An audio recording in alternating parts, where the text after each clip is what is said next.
Welcome to Construction, a show about the missions, activities, and employees of the Tulsa District U.S. Army Corps of Engineers. I'm your host, Brandon Parrish. Today, I'm joined by Chris Strunk. Chris is the Chief of Military Interagency and International Services and Design here at the Tulsa District. He's a licensed professional engineer and a licensed structural engineer. He holds a Bachelor of Architectural Engineering from Oklahoma State University with a focus in structural engineering and a secondary focus in mechanical engineering. Welcome to Construction, Chris. Thank you, Brandon. Can you tell me what you do as the chief of the Interagency International Services, how that might be a little different from the other missions? So yeah, that one is probably a little different from some of our more straightforward missions. Military design is easy to understand. The IIS portion, that Interagency International Services, what we do there is that's where we're supporting other agencies, FEMA, NIST, let's see, the VA, any of the non-DOD type agencies that reach out to the Corps and need support. I'm the design section that would support them within Tulsa District. So you're working the VA project too? You're overseeing those guys who are working that. Well, no, those are Dam Safety Production Center, right? The Dam Safety Production Center is doing that work for my section.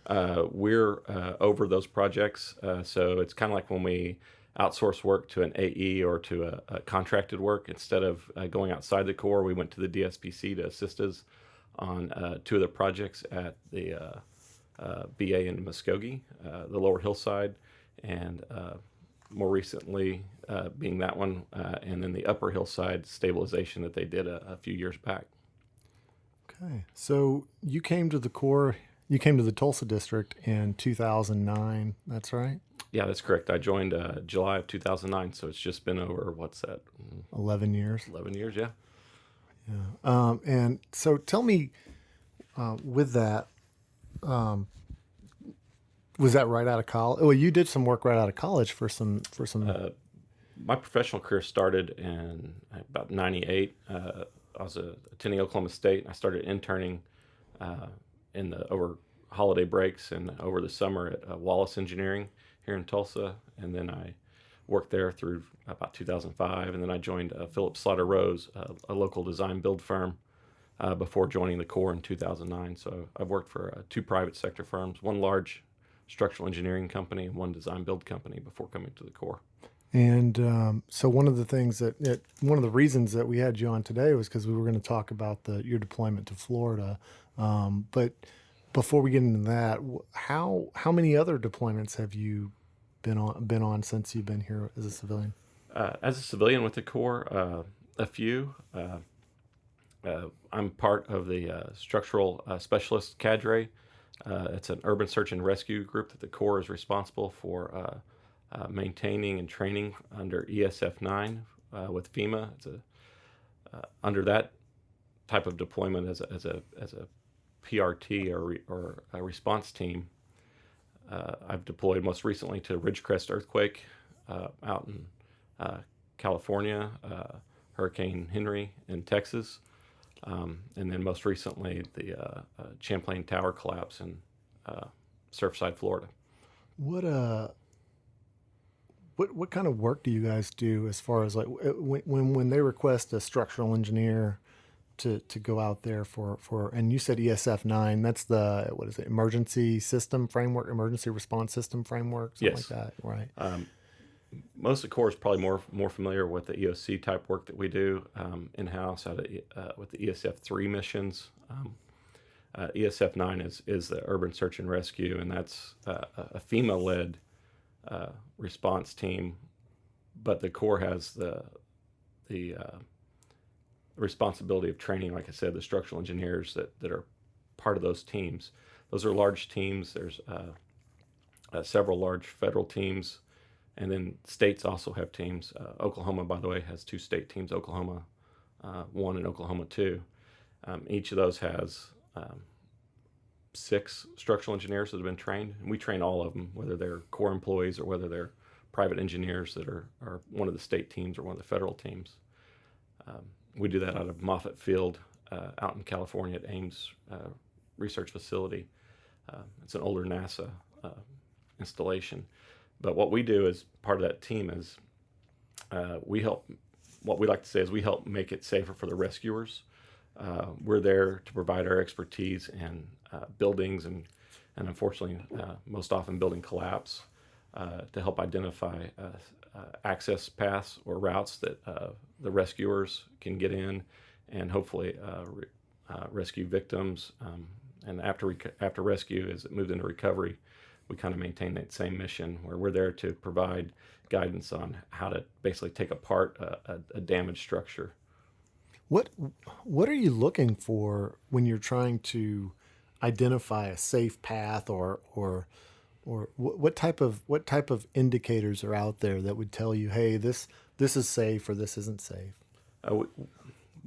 We do a lot of training. We do a lot of case studies on previous events. Some of those have date back to like the Murrah building. The Corps was very active in the Murrah building, providing engineers to support that, as well as 9/11. And what we're looking for, we have a couple different missions. If we're on scene first, one of the things we do is like a rapid assessment of the site and determine if there's any hazards that, as a building professional, we may be more inclined to notice.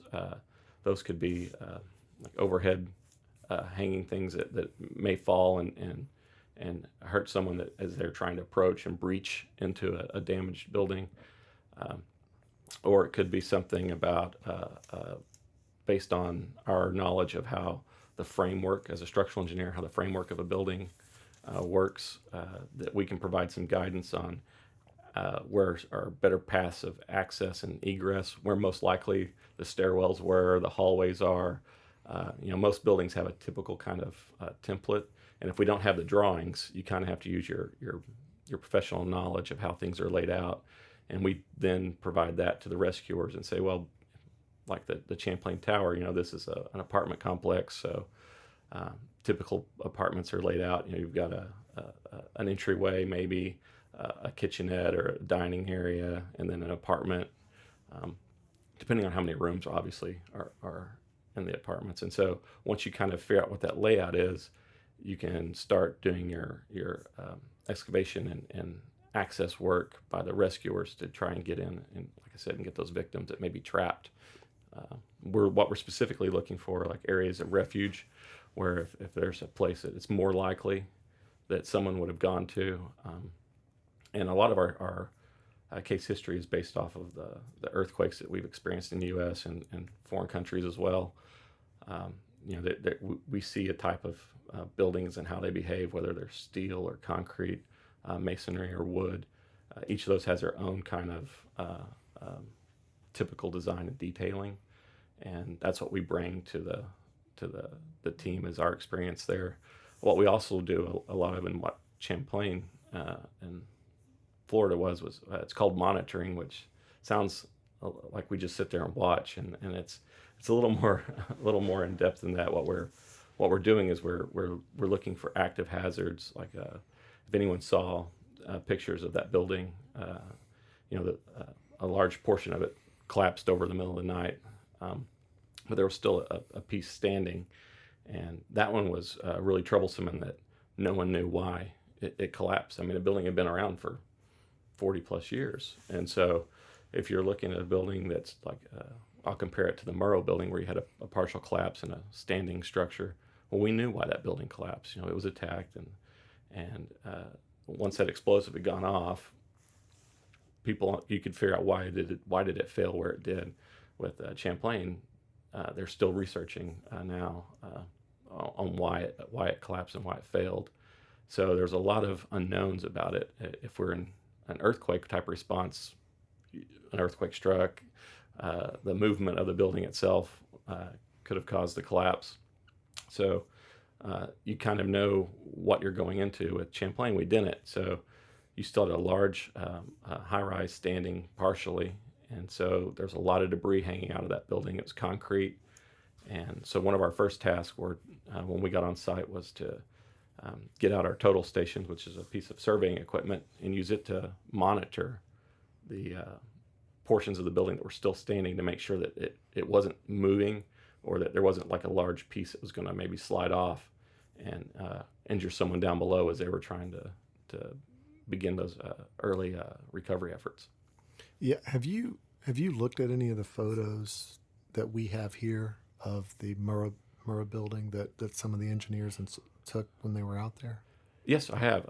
I actually have some of the survey manuals from when the engineers were on site at the Murrah building, doing basically some of the similar things that I was doing at Champlain with several other Corps engineers, as well as some FEMA engineers that were tasked to support us. The reason I asked is because we have a few here in our office that were part of a lot of the stuff that we gathered when we moved from the other building. Yep.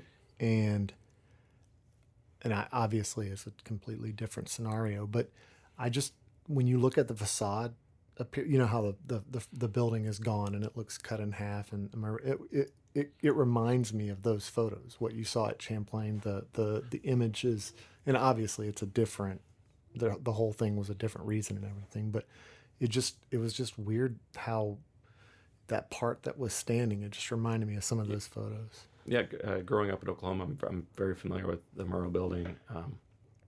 It's definitely one of those things that, that happened in '95. As a year I graduated high school. And so it was one of those things I was thinking about when I went into engineering. I'd already enlisted in the Army National Guard for Oklahoma.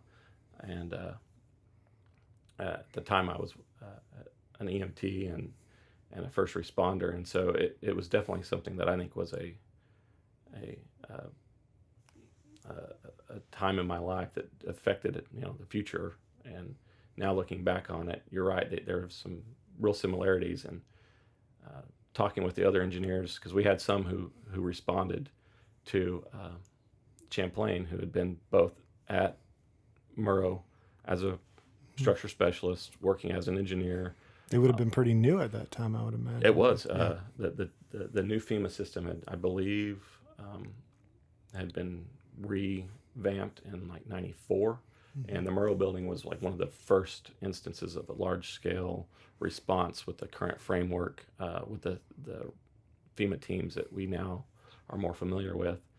And one of those engineers is from New York. He's a good friend of mine. He's another instructor with as part of our cadre who teach the training, and he had responded to both the Murrah building, 9/11, and then Champlain. And that's one of those things that we talked about, in some of our infrequent downtime, was, and what are those similarities, and what are the things that we can learn from it, so we can use this as a case study and better prepare for the next event, unfortunately, whenever it should happen.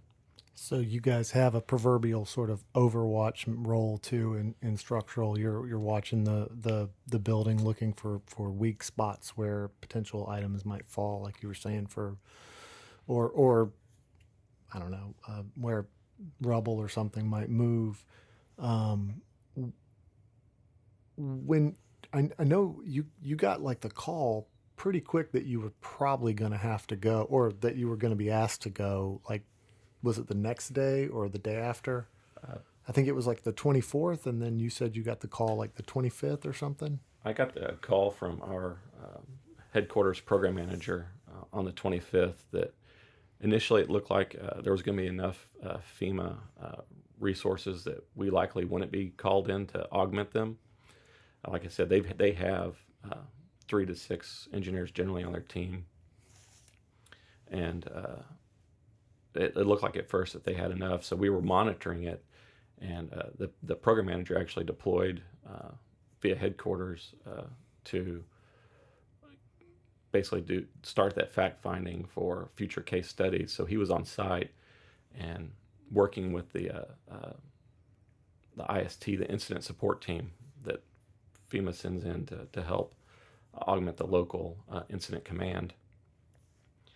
He was working with the senior structural engineer that's part of the IST. They have one structural engineer generally that is assigned to them, and we're very familiar with Scott, the gentleman who was part of the team in the response, and they noticed real quick that just based on the layout of that building that they were going to need a lot more eyes on it, more like what they had at the Murrah building and what they ended up using at 9/11 to look at some of the adjacent structures.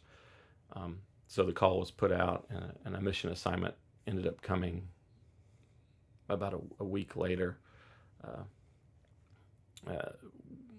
We got it on, I want to say, the second or the third. No, we were down there by the third, like the first. We got it. Yeah, I think you told me you received confirmation of the verbal mission assignment or whatever. Yeah. On the 1st of July. Right. So it had been about a little under a week from when the building initially collapsed, and our typical deployment, our agreement, our SOU, our statement of understanding or whatever. Yeah. Apologize for the You'll forgive me. acronyms. I'm gonna. Yeah. I just want people to make sure they know. Like you were talking about IST before, and what is that? Incident support team. Incident support team. And Okay. I try and do that myself. No, it's okay. It happens. But what we have a 2-year agreement through headquarters for the engineers that are on the team. There are about 35 of us. We're on monthly rotations, a red, white, and blue that matches FEMA's monthly red, white, blue system. And there's roughly 10 to 12 on each team that we try and maintain. We have a whole bunch of extra training we have to do. And so when we got the call out, we ended up sending eight structural engineers from the Corps, and then another 12, I believe, came from FEMA to augment us. So we had a crew of 20 that were doing the monitoring. And it initially started out as, like I said, looking at specific items for the teams that were, there's a rescue team that's comprised of FEMA personnel, largely firefighters. There's search and rescue dog handlers who are doing searching as well. And they're actively were working the pile, and we were helping them by being able to be their eyes in the sky.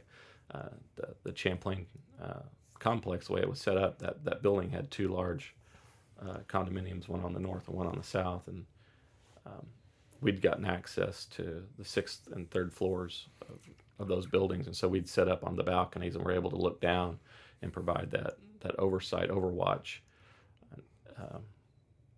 As we moved through the 4th, and the decision was made to implode the remaining part of the building, we also were tasked with trying to map and get a 3-dimensional image of what the debris pile was before the implosion. The concern was if we would add a whole bunch of more rubble on top, Right. And obviously we're still in rescue mode at this time, and the concern was if we have to go through really slowly as we delayer that debris pile, that we'd have to go through like a whole other half a building possibly. And so they wanted to know what did that 3-dimensionally look like, and with our surveying equipment, we were able to do a 3D mapping. There's also some other Corps folks that were there out of the ERDIC system. Some of the lab guys came out and were doing LiDAR and doing imagery. But fortunately, the contractor who brought the building down was able to do it straight down so that it didn't add additional debris onto the area where we knew that there were our victims located. Once the building was brought down, we got more hands-on, and we were working the physical recovery effort with the teams. We sent out 2 engineers at a time on the pile, and they were helping identify components of the building, because if you picture a large concrete building and it falls from either a great height or like the part of the building that was imploded, it's hard to identify if you're not super familiar with what's the difference in a column and a beam and a slab. And with the forensics of it, Miami-Dade, a homicide, and had contacted and was working with NIST, another agency under the Department of Commerce, to do forensics on the building. and they didn't have the engineers who were trained to work in that environment. And so I ended up augmenting them and providing them basically our capabilities on the pile to help pull out evidentiary pieces so they can do their studies after the fact. And in the end, I think we were able to pull out over 600 pieces of the building. Oh, wow. And salvage those before they got destroyed in the removal of the debris and it was kind of a dual mission. That one's something unique. We hadn't done that before. So as part of that, we were obviously working in, it's hard to describe what that environment looked like.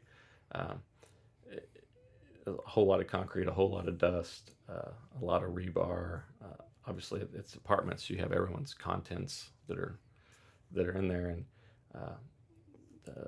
it's as we moved through the rescue and eventually the local incident commander, with I guess an agreement with the mayor and the local townsfolk, had decided we were moving into the recovery efforts. It's important as you're delayering and moving through that you get out people's keepsakes, and there are a lot of things that whether it's a building that collapsed or the building that was imploded that mean a lot to people: photos, wedding albums, that kind of thing. So they do a really good job of trying to collect those things, and it helps them identify where in the building they are. We were working with the Israeli Defense Force, the IDF. Israel has developed some amazing capabilities, and it's kind of like reverse social engineering.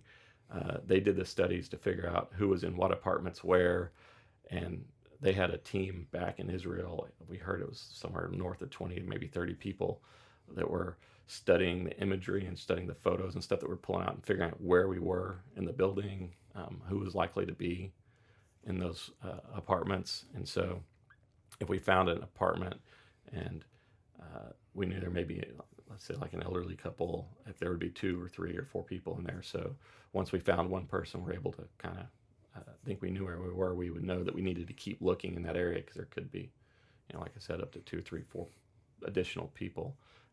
It's very important to try and give closure to those families who lost folks, and that part's definitely something that it's hard to train for, but it's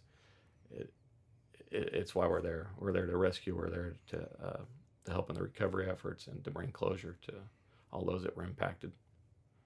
What was there anything in particular that you all found that is just something that really stuck out to you? That I think when you first show up, the way we're modeled, like I said, we have like a 2-year agreement. We have a 6-hour deployment window.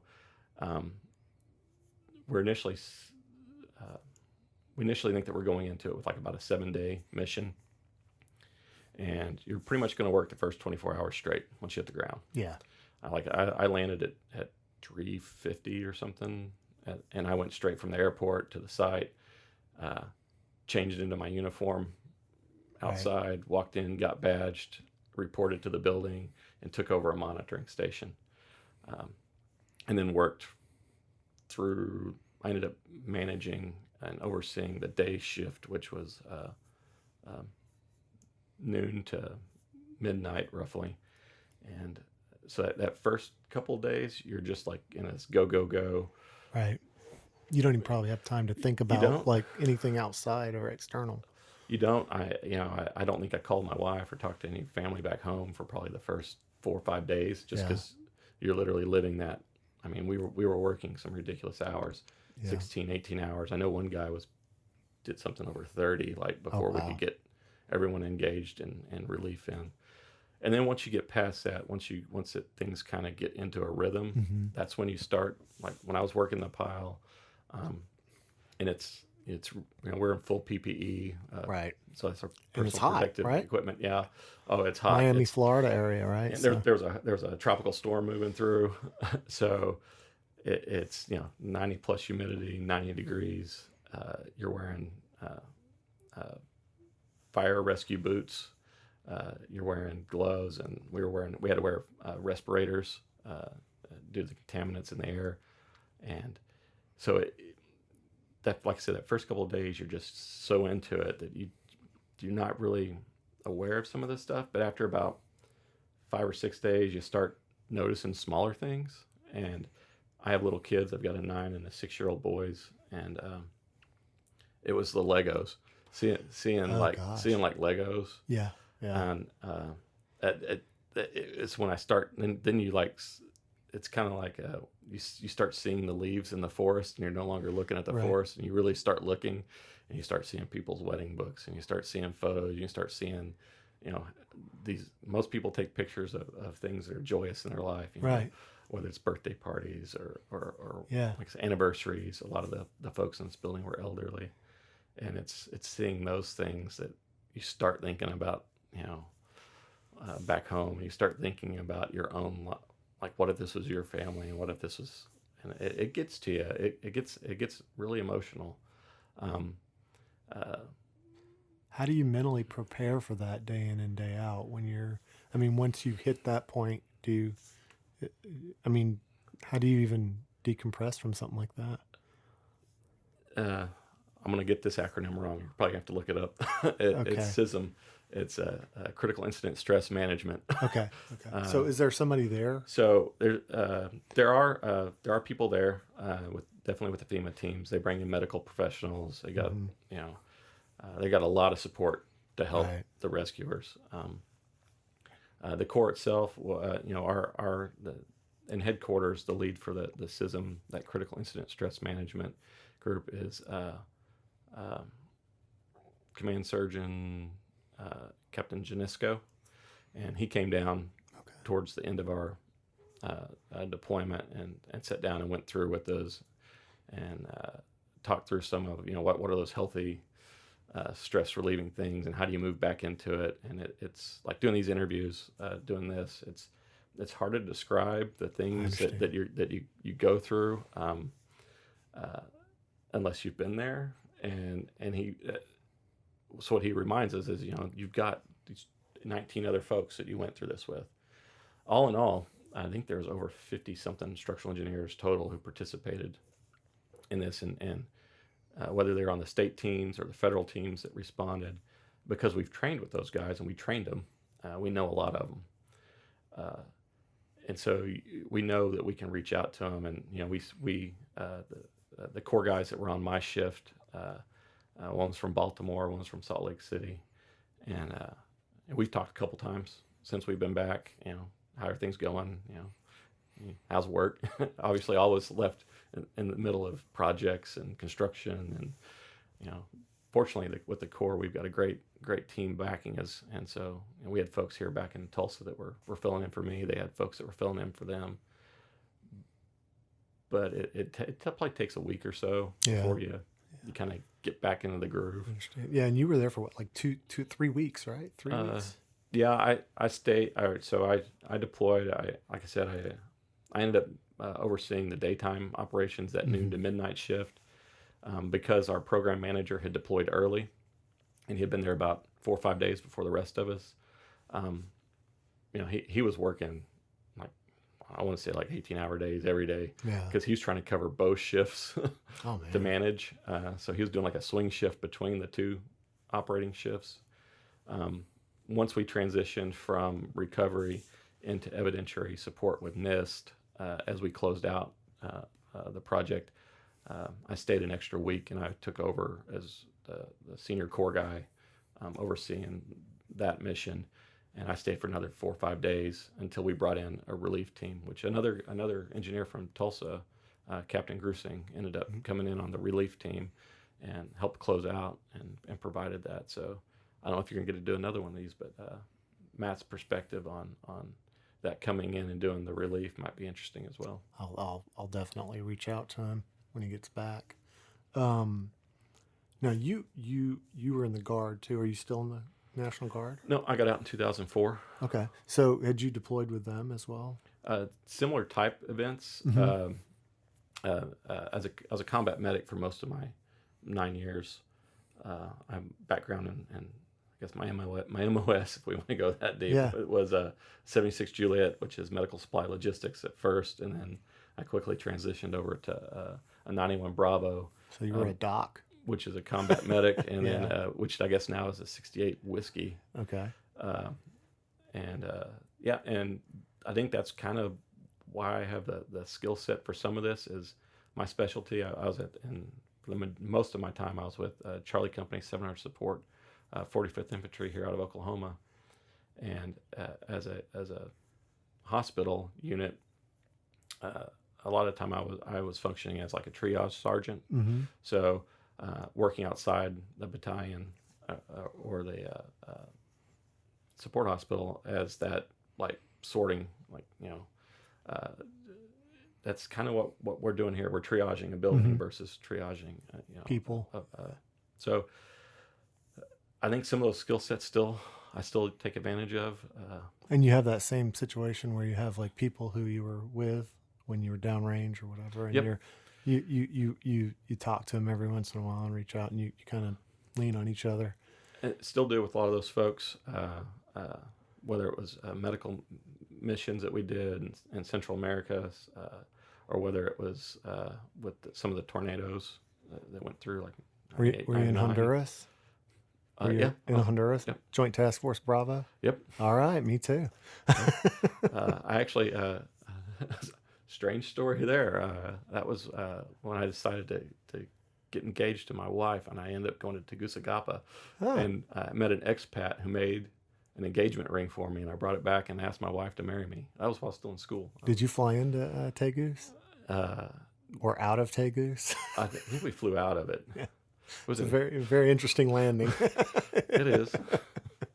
Yeah, y'all need to ask Brandon about that sometime. Yeah. That landing is interesting. You like fly right over. Well, and I think it used to be even closer, but it feels like you're going to land on the mountain on the way into the runway. I think it's kind of like flying into is it Anchorage when you fly in that you're like facing the mountains. And you're like, I hope it stops. Yeah. Yeah, it's that was a great trip. I was there in 2012. I think it was 2000. Yeah, 2012. I was there. So from like I want to say like the summer, right up until towards close to the end of the year.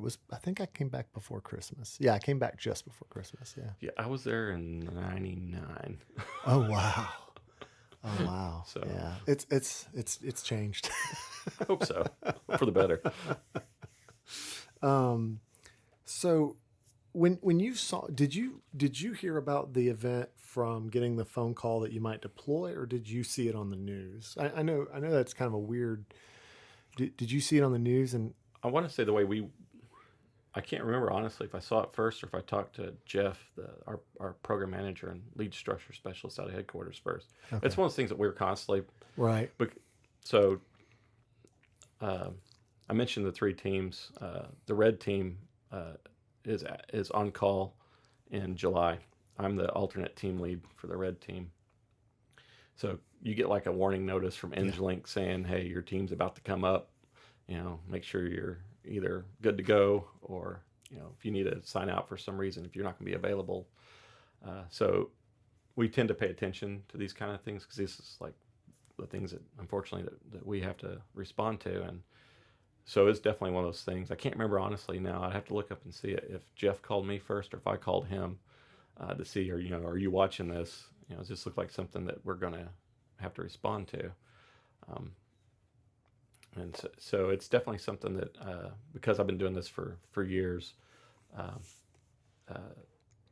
even my wife, and friends that engineers in the community, since I came out of the Tulsa professional community before joining the Corps, they'll send me like text or something like, hey, did you see this building collapsed in Indiana or something strange? And I'll be like, no, and I'll start looking it up and start, seeing kind of what the extent is, who's there.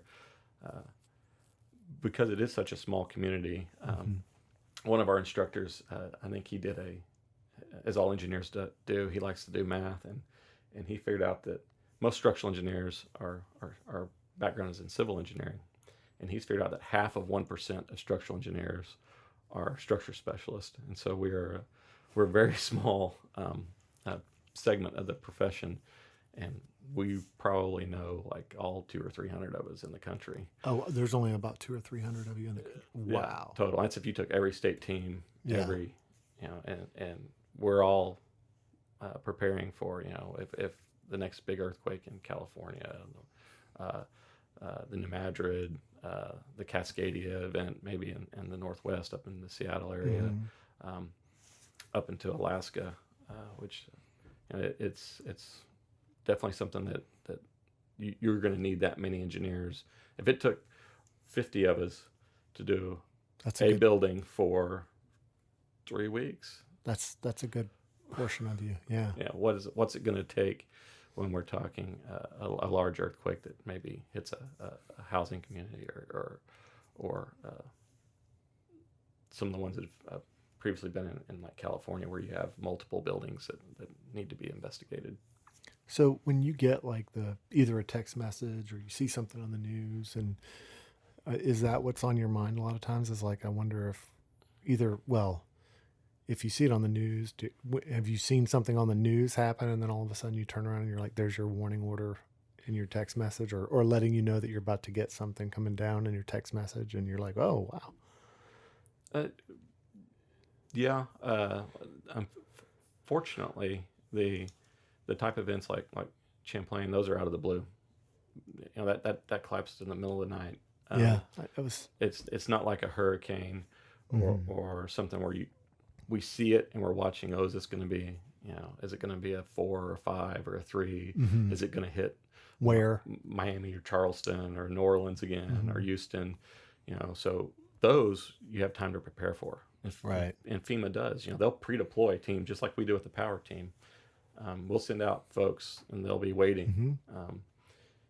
Versus something that's more like a Murrah building or 9/11, where it's out of the blue, and then it's the logistics. So like for us, it was, we started tracking the calls, and once we got that mission assignment, that tasker to individually go, it's a holiday weekend. Yeah. Going to Miami, which is a popular tourist spot right now. Yeah. Oh yeah, yeah.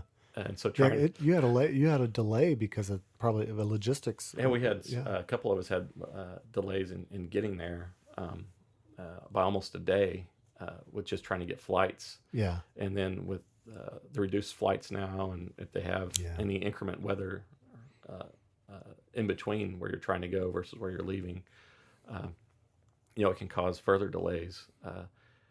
And then just the silly ones like trying to find a hotel in Miami to stay overnight that's while you're waiting. That's got the government per diem rate. Right. over the 4th of July weekend was not easy.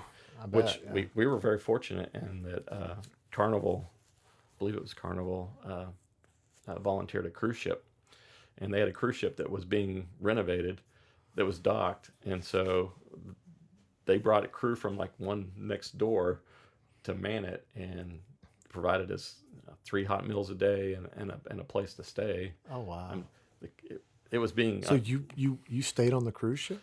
The cruise ship was docked. But I mean, you boarded it every night or before you went to bed? Yeah.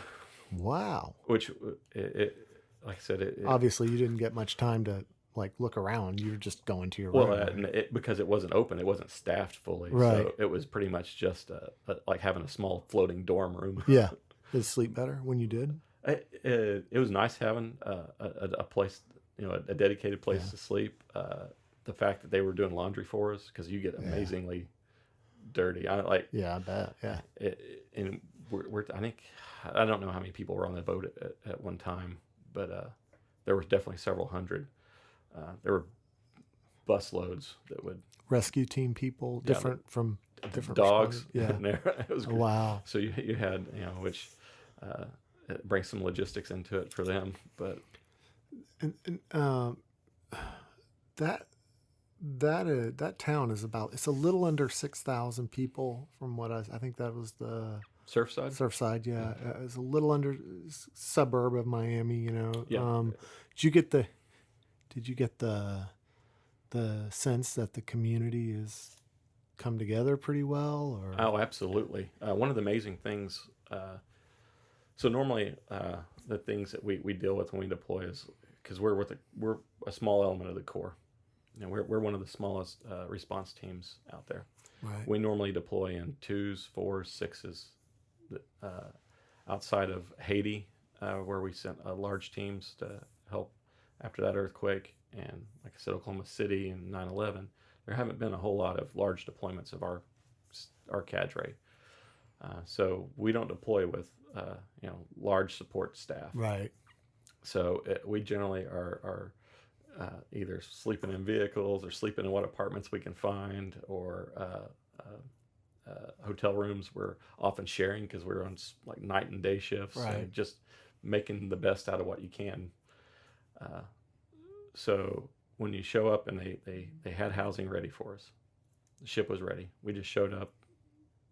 They'd already given them our name, and we walked in. I didn't get there till 2:30 in the morning. The first time I actually got to go and stay, and it took maybe 10 minutes to like board and get on and get to a signed room and crash. Wow.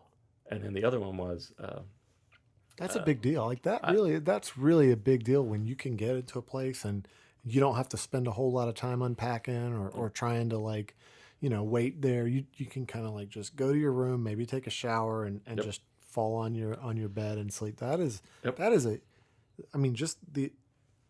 that is such a big deal that because like comfort is the mental aspect of it too. It lets you like actually kind of rest, that, and an NGO, a non-government Yeah. organization, Yeah. World Kitchen Cuisine. I think that's the name of it. Was doing meals, and they do them all. I think this was one of the first times they've deployed for kind of this type mission in the U.S. They do them in other countries, but they partner with local food trucks and restaurants, and so they were putting out something ridiculous, like 3,000 hot meals a day. Oh, that's amazing. Through part of it, and so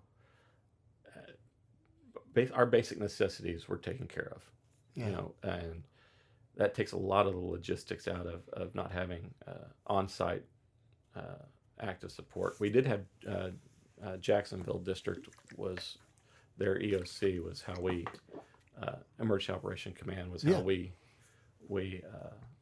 were contracted and were facilitating our mission. So we did have a local district that was supporting us, but they weren't on site with.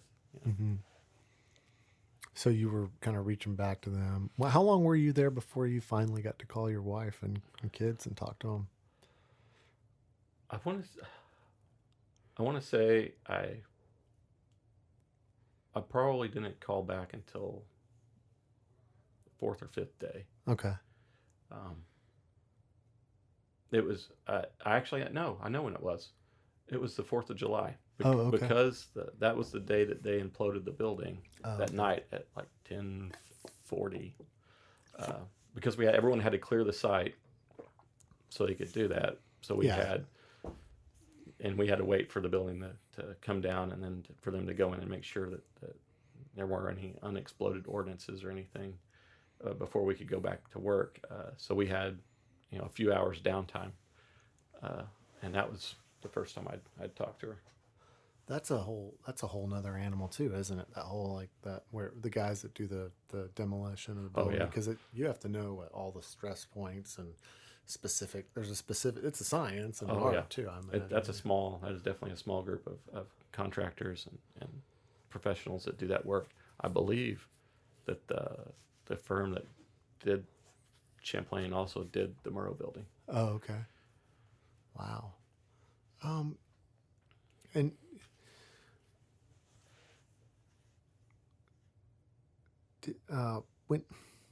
when they're recruiting for deployment teams, the different deployment teams for the Corps, and obviously a lot of times we're falling under FEMA. I know here the main one for the rest of us who aren't typically engineers, a lot of it is power team. That's what a lot of us do. And one of the things that I don't want to say recruiting, but one of the things that they tell you when you join up with something like that is it's a good opportunity to do something different for a little while. And you're doing something different, but it really still is very much connected directly to your primary job here at the Corps in terms of engineering. So, what for you? Why are you part of that team, and why have you maintained it? I think the answer I'd give to that is kind of like, I said I have little kids. I got a 9 and 6 year old, and they're like, "Well, why do you got to go?" And I said, "Because I can. Uh, there's people who need help. I've got the training to do it. I've got the expertise and the experience to do it, and I feel the same way about it's something to give back. It's something that needs to be done. Um, it's there are a lot of really good engineers, uh, not only in this office and this building, but just in the community at large. There's not a lot that can work in those kind of environments because of my background in the military, my background as a first responder. Um, that type of ability to work in a high pressure situation where if you're going to make a recommendation that someone either take down this wall or go through this opening or you're going to take apart this pile and you're not going to endanger or not going to make it more dangerous for those rescuers right around you. That's hard. It's a hard call.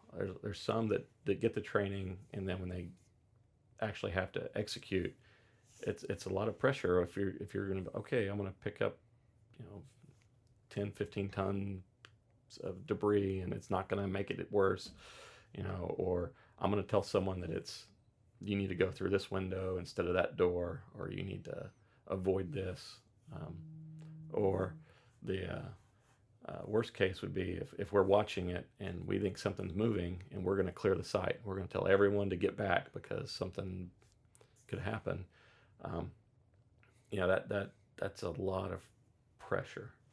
Um, I just think it's a strange circumstance that my background before I became an engineer kind of led me to this position where I can use my professional experience and expertise with my military training, and be able to do this kind of operation and serve on these teams with a lot of these great folks. It's an amazing thing. I'm really glad I do it. I'm glad to be half of that or a part of that 0.5%. But I'd say the same thing I told my kids. I do it because I can and I should. You feel a sort of a moral obligation, so to speak, that you because you have the training, you have the ability to do it. Have you ever seen anybody in those situations, and you don't have to be specific, obviously, but have you seen people react to it and maybe come to that realization, like you said, that maybe this isn't the thing for them to be trying to do? Or It happens. It's not often. A uh-huh. lot of times they're still able to work it, but then when they get back home, they drop off, and that's what they should do. I mean, if you can't do that on a daily or routine basis for one of these events, you definitely don't want to put yourself or anyone else at danger. So there have been a few that have come back from a deployment like this and said, I'm done. Yeah, and I use the term moral obligation, but for you, you feel like you have the ability to do it, and it's something you can deal with and handle. Yeah, that's probably a good way of putting it. Yeah.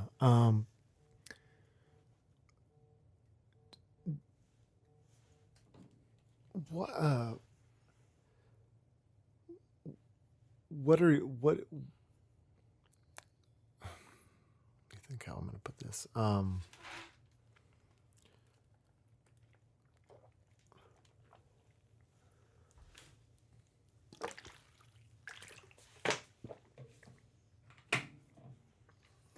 So you said it's about a 0.5% of the community that has these specific skills and or training and skills and that are Right. for what you guys do, which comes down to a few hundred people in the United States altogether. Yeah, there's probably that have totally come through the system that may have either retired or left a team, moved. There's probably a total of maybe 400 or 500 that have been through the training.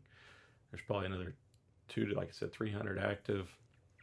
And for the Corps, we maintain a cadre of roughly 35. It takes quite a bit of additional training to do this. You got to meet all the FEMA requirements, and then we have a week-long training, Structure Specialist 1 that we do each October. We do a level 2 course, Structure Specialist 2. We're really creative with names there. in May, that's the one that I mainly assist with, and then we do quarterly regional trainings for annual. So everyone has to go through the first week-long training to maintain your readiness and your certifications. You have to maintain annual refresher kind of training. That's what that regional training is. And with the current COVID environment, distance working, teleworking, we're trying to do those virtually.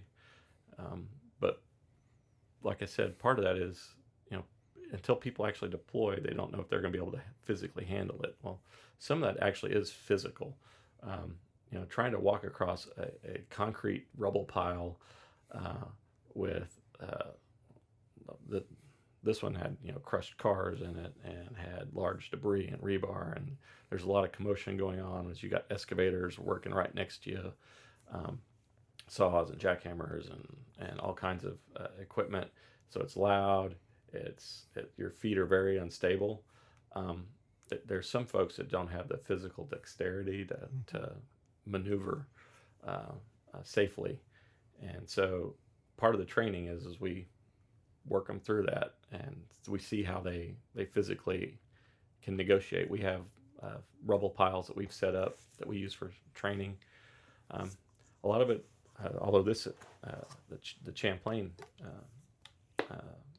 deployment didn't have any, oftentimes we have to go into the structures, and there's a confined space element there, and it's a little different than saying, well, okay, I can operate maybe like for those that are in the Corps, like in a conduit or something it's classified as a confined space, but it's pretty still, big though. You still got some airspace around you versus crawling through a hole in a collapsed building.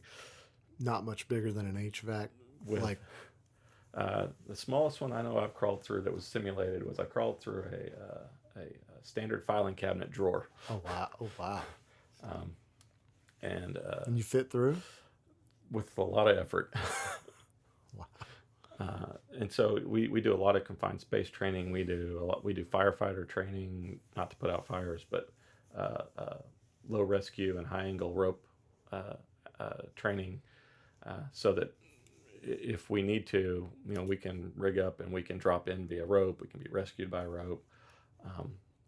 Some things we do when we respond to these kind of events that are different than this one, and we do mapping from inside the building. So you're trying to crawl around and use like a laser pointer or even something as simple as like a tape measure to try and figure out where all have the rescuers been. It's kind of like trying to map an ant tunnel from within inside the tunnel without knowing what the tunnels look like. Oh wow. So we do things like that. We do a lot with we do some work with wide area search, where we're training this exercise. We use Survey 123 for all you GIS folks out there that are familiar with Survey 123. We were using it to locate things within the collapsed portion of the building. And we were using drones for the first time, where we would identify something, mark it in Survey 123, get the GPS coordinates, get a photo, and then we would fly a drone over and have a drone come down and hover and take a picture of it in relation to the rest of the building. How helpful is that when you can have something like a drone? Did you find it extremely useful? Don't know yet. Okay. Because we weren't actually operating them. They were done by Florida International University. Okay. Was doing one of the firefighting response teams that was there actually was doing some drone flights as well. We'll see how much it changes. I know it delayed us sometimes because it took time to coordinate flight plans. Yeah, they're full FAA. Yeah. And they're coordinating amongst themselves, and it's still, I believe, registered as a no-fly zone over Yeah. that structure. And so trying to work out, who was there, if there was if there were multiple drones flying, trying to get one cleared out so the one you're working with could come in. I think it's something that we'll see as we move forward with modernization and new technologies. I think drones, they've been used in several. We use. Let me back up. In addition to drones, we use borescopes and we use other technology to do like infrared scanning and to do camera access. If anyone's, I don't know if any of the photos have become published yet, but you're likely to see some folks with some pieces of equipment where they're running like a fiber optic camera down into the debris to see if they can locate somebody or a void or an area of refuge that someone might have taken cover in. So we're adapting that technology, but it's something that you really don't know until probably a year or two later, as it. Once you get the after action reports back on the use of the technology, you do a lot of work with STEM as well, right? Like, I mean, I know we were at an event once and you were out there judging for one of the contests, weren't you? Yep, I do. With SAME, right? With SAME. Yep, for SAME. I think for that event, that's the Tulsa Engineering Foundation's Technology Challenge. That's the largest kind of active science fair or engineering and science competition that's held in the Tulsa area. Roughly 1,200 kids, I think, participated in it. Last year we had to do it virtually. So, I think when you went, I was doing the event where kids make a ping pong launcher out of a mousetrap. Right. Spring. This I rewrote the rules this year so that since it was virtual and I wasn't sure everyone could get ping pong balls at home, that they were able to launch marshmallows. And so they would I had them build the same kind of launcher and then take pictures of it and then try and see how many marshmallows they could fit in I think it's a 2-liter. I told them to take like a 2-liter and cut a 2-liter in half and make that your target. Oh wow! And then from 10 feet away, see how many you can make in 2 minutes, and then kind of take some pictures of how they had it set up, and then provide a little bit of a video or something, some photos and some analysis on just a paragraph on what they could have done better. But that's something I've been doing with that specific for, gosh, I know it's been over 15 years. Oh wow! Before that, I've also been for the Tulsa District back when they did the Tulsa Science Fair. I represented Tulsa District in the Army. They'd asked us at one point to do the Army Awards for the Science Fair. So, it's something. STEM is definitely something that I find important. I think it's not only I've been doing it long before I had kids. It's something I think that as we as an engineering and scientific community, we need more of us. And if there's anything we can do to get kids engaged and know that it's more than just doing calculations or math, that the application of math, which the simplest terms would probably be physics, is what makes things fun. It's great to see the amazing things that a child can create, whether it's a Lego, like I mentioned with my kids, and seeing the strange contraptions they make, or if it's something as simple as making a mousetrap throw ping pong balls. There's a certain amount of creativity too for people who have that ability to really apply what it is that they're doing. Yeah, there really is. I don't know when you're going to air this, but this is during the Olympics, and if you just watch, like I think 2-3 nights ago they started the field events. Every piece of equipment, like from the javelin to the pole vault to even the hurdles and the components that they use, has to have engineering involved in it, right? So when I go out and I speak with schools, if I do a presentation or tell them kind of about what engineering is like to be a professional engineer, um, I ask them, well, what excites them? Is it sports? Is it football? Well, think about all the things in football that have an impact. Right now with traumatic brain injuries and with effects of concussions and multiple concussions, the science and engineering that's going into a football helmet is amazing. Same with the pads and the cleats and anything that can make you run faster, make you hit harder, but safer. I know you can see that in golf, right? Like Oh yeah, especially with golf, like the way the balls are even different in yeah, golf now than they were 20 or 30 years yeah. ago. The numbers of dimples on them, the composite and how the densities and the material differences in a golf ball versus the heads and the flexibility of the shafts. It's pretty neat, and those are things that kids who maybe like I'm from Colgate, Oklahoma, which is a small town in southeastern, south central Oklahoma.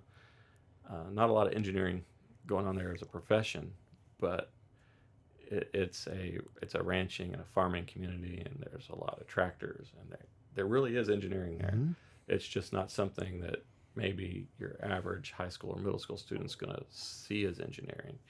They're going to see it as something that whether it's a diesel mechanic or whether it's a welder, a fabricator. There's a whole lot of engineering that goes into that, and you can either choose to go in and do those professions, which is great, or if you want to go in and improve them and make them better, you can go in engineering, and that's something that I think we should be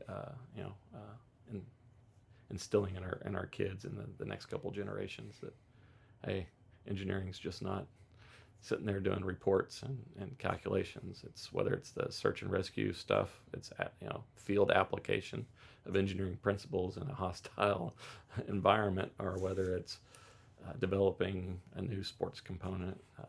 There's a lot out there. Is there anything that I haven't asked you that you had wished I'd asked you that maybe I should have brought up? Or Oh, that sounds like one of those questions they ask you at the end of the interview.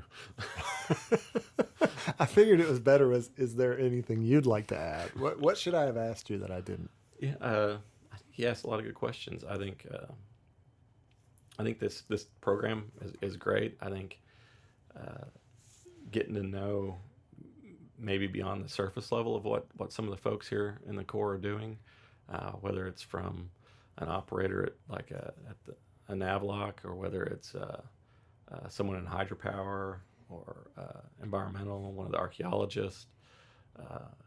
I think those are the neat things. The Corps is amazing. It is a large group of highly trained individuals, and oftentimes we get too focused on what we're doing.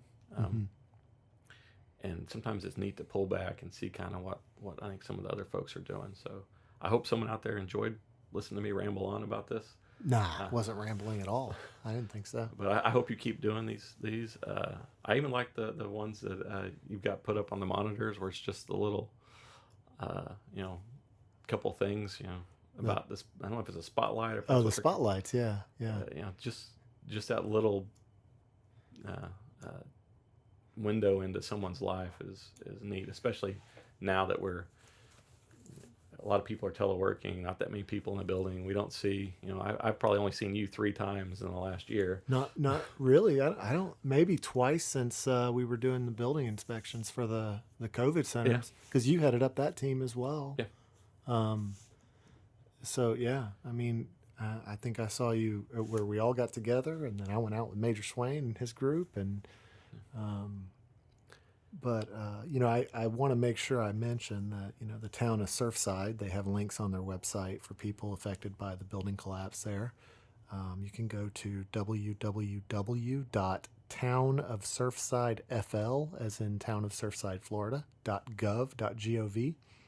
Select the Champlain Tower South information link when it appears on the rotator. I believe it's the second or third item on the rotator. I want to thank you for joining us, Chris. It was really great sitting down and talking to you and learn. I had no idea you had spent all that time in the Guard and you were also a Joint Task Force Bravo alum. Like, there's a small group of us in that little group too. Colonel Childers, who was here, was a JTFB guy too. Oh, I didn't know that. Yeah. He's up in Walla Walla. Walla Walla District. Yeah, he's a commander now. Walla Yeah. Walla, So right? one of his Lieutenant. engineers was one of the ones that joined us in Surfside. Oh, really? Yep. Oh, really? So how many different districts would you say were represented while you were there? How many do you think? I mean, roughly.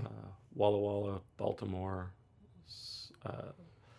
Salt Lake City, which is actually out of Sacramento, strangely enough, St. Louis, Tulsa, and SPD, South Pacific Division. Office. I think that's. Oh, and Denver. That's it. Oh, wow. You know what? One thing I would like you to do, give me your 15-second elevator speech for why people should come work for the Corps. If you haven't already, if you've listened to this entire thing, and you haven't gotten like why you should come work for the Corps, especially if you're an engineer or you're a STEM person, someone with a STEM background, what would you say is the best reason? The best reason for coming to the Corps, if you're an engineer or STEM person, really is the diversity of the work, our varied mission, the business lines are so different that you can work from civil works to milcon to hydropower, navigation, recreation, environmental. That there's something that we can each, I think, find that is a draw to us. That combined with the great people and the camaraderie. I mentioned needing support here. You're part of the power team, Carrie Stark. Even though she was off, and it was like the weekend, she was helping me out while I was gone, having to get timesheets and all the stuff that you have to do when you're on deployment. You don't see that in the private sector. I've been there. I've worked for a few firms, as I mentioned, and it's really the combination of the diversity of the work, the people, and the work-life balance that it really makes the Corps a great place to be. Thank you for joining us for Corpstruction, Episode 5. Corpstruction is a production of the Tulsa District U.S. Army Corps of Engineers Public Affairs Office. To learn more about the Tulsa District, you can visit our website at www.swt.usace.army.mil. You can receive the most up-to-date information about the Tulsa District and the Corps of Engineers by following us on social media, usually at USACE Tulsa, all one word. Thank you for joining us. Have a great day.